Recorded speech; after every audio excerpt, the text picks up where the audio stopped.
The Greg Hardy story took a turn last week when Deadspin obtained and published police photos of Hardy's ex-girlfriend with bruises and abrasions. Cowboys owner Jerry Jones and coach Jason Garrett said Sunday they had not changed their views on Hardy in the wake of the photos' release. Eagles offensive tackle Lane Johnson and center Jason Kelce were very outspoken after Philadelphia's 33-27 overtime win against Dallas. Johnson told the Philadelphia Daily News, quote, "Anytime I had a chance to put a little extra mustard on a block, I tried. He wasn't all that emotional in the game. I guess he is in other games. I don't know if the stuff got to him on the news, but he kind of seemed out of it a little bit." Although Hardy recorded the Cowboys' lone sack Sunday, he didn't do much else in the game, and Kelce was happy about that, saying, "I'm glad he didn't have a good day. It's a joke a guy like that is able to play this quickly. 3 people I have zero respect for in this world, people who hit women, who molest children, and rapists." Stephen A. Smith, I agree with that one. Your reaction? Well, first of all, I think any decent human being agrees with what Kelce had to say. Greg Hardy should have been cut immediately. Now, obviously, for the purposes of this show, let's be very, very clear that my position has modified to some degree, but I want to make sure that I use this opportunity to clarify my statements from weeks ago. I was totally in support of Greg Hardy coming back to the Cowboys, but people forget why I supported that. My position has been very, very clear.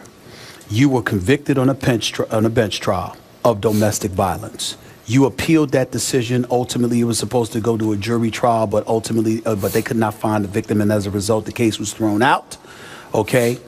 The NFL ultimately got involved subsequently. They suspended you 10 games. You appealed that decision. It got reduced to 4. And from that moment forward, the thought process was Tampa Bay, along with other teams, may potentially be interested in Greg Hardy. He was going to go to the Cowboys. So my attitude was, why not? If somebody's going to grab him and you are basically getting him at no risk whatsoever because you have a no tolerance policy, okay, he's going to be back in the league for somebody. Why take him? Do you want him on your team? No. Should he have been out of the league for at least longer than he was? Yes. But if he was going to be eligible to play, let him, you know, I don't have a problem with the Jerry Jones and the Cowboys taking him. But then the photos came out, okay, in the aftermath of all of that. And people like myself and others raised the proverbial eyebrow.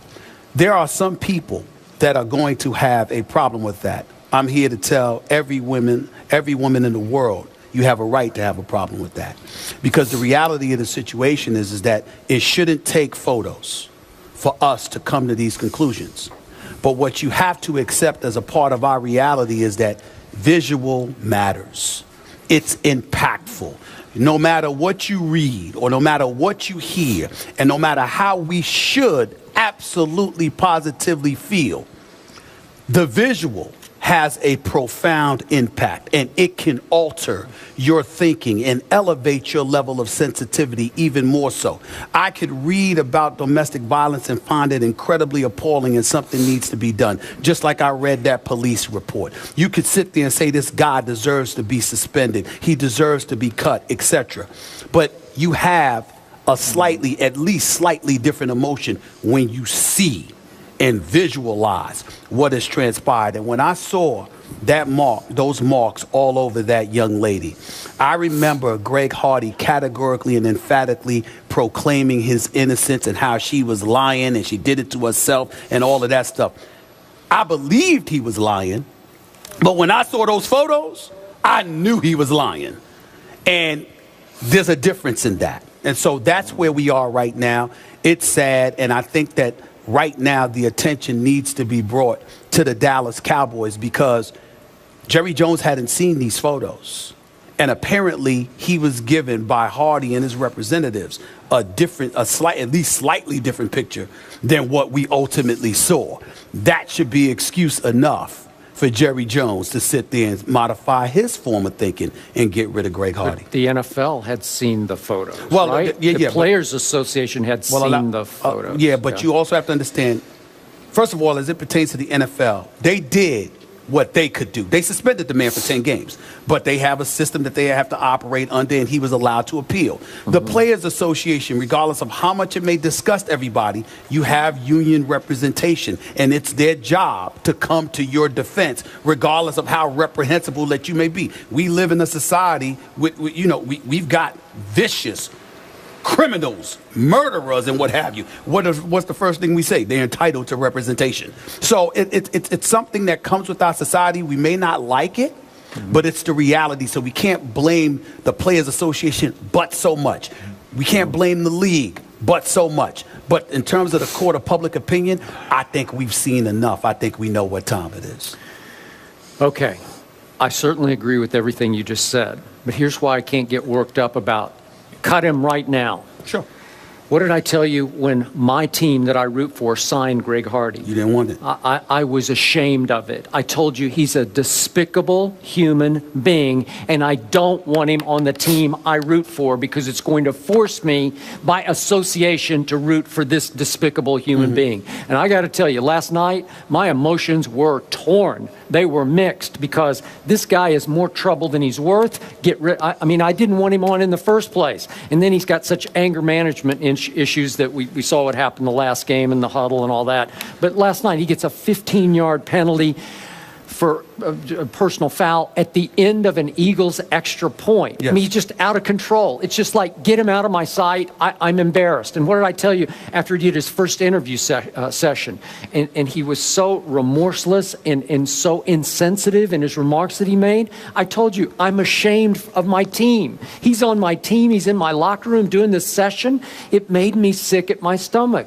But all I needed to do was read her testimony from the bench trial. If you took, I get you, pictures are worth a million words, and they're much more impactful. But if you took the time to read her testimony, it was so graphic, it was so sickening, it was so appalling that there's no way she could be lying about this because you couldn't make all that up. It's just, it was mind-blowing to me. He got convicted in the bench trial, as you point out. And then North Carolina has sort of a quirky law that allows you to appeal for a jury trial.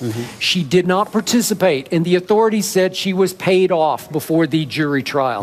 And this man skated, and then the NFL suspends him for 10 games. That's as far as they could go. And then we have Jason Kelsey, the Eagles center, saying last night, this man doesn't belong in the league. Well, Jason, it was your Players Association that fought to get his suspension reduced to 4 games. And I told you at that point, 4 games for that? Are you kidding? I couldn't believe it was only 10 games. I told you on air, he should be gone for at least 1 year. And I know everybody, as you always say, deserves a second chance. 1 year, just 1 year out, and then we'll think about it. But let's be clear. Let's be clear.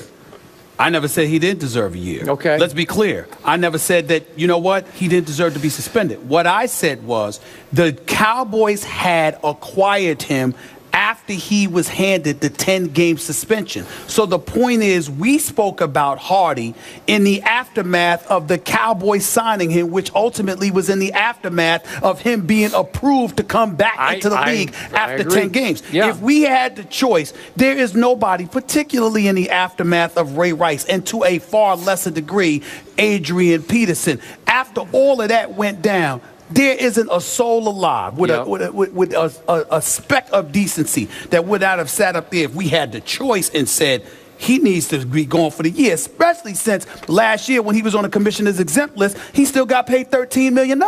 So we're like, you didn't lose any money, so what did you lose? So in this particular age, you're going to just lose 10 games? That's ridiculous. But the decision was made. The courts got involved. The suspension was reduced from 10 games to 4 games. And so the debate was about whether or not Jerry Jones should take this eligible player for the NFL. He was. This eligible player for the NFL. They weren't breaking any rules to sign him. When other teams were expressing an interest. And I said, okay, you got him under a no-tolerance policy. That is what it is. But let's be clear. In the end, what it comes down to is this. He has proven to be despicable in his actions, and I watch him on the sidelines, and I got to admit to you, it's different from Ray Rice in this respect. This guy's psycho, man. Ray Rice's actions were reprehensible, but the level of contrition that he has expressed says to me he has learned the errors of I his agree. ways, and he may deserve a chance. He just ain't as good as Greg Hardy. I agree. When I watch Greg Hardy on the sidelines and on the field to some degree, it's just a thought. He seems unstable. And I'm with you. I mean, he seems like he's a loose cannon, man. I would be worried.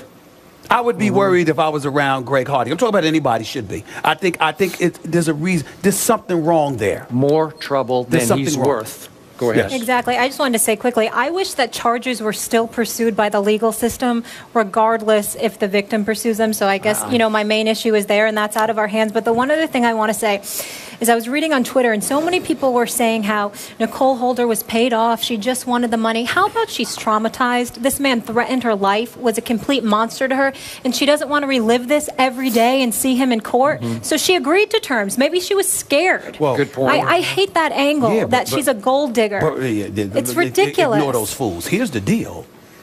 Remember, she gave testimony for the bench trial. Sure. But they were asking her to revisit it, which speaks to your traumatization. Enough. And I also agree. remember, this guy, that's the very guy we're talking about right now, because of all of these photos that came out Friday, the record was just expunged. It's just expunged. So the legal system said, essentially, officially as of Friday, the legal system said it never happened. Yep, all the violent crimes It never done. happened. Well, that's- His record is expunged. Let's keep that in mind. Thank you, guys. After the break, we start a lighter subject. We head back to Mollywood. Questions from the servicemen and women here at Westover Air Reserve Base in Chicopee, Massachusetts. Stick around for that.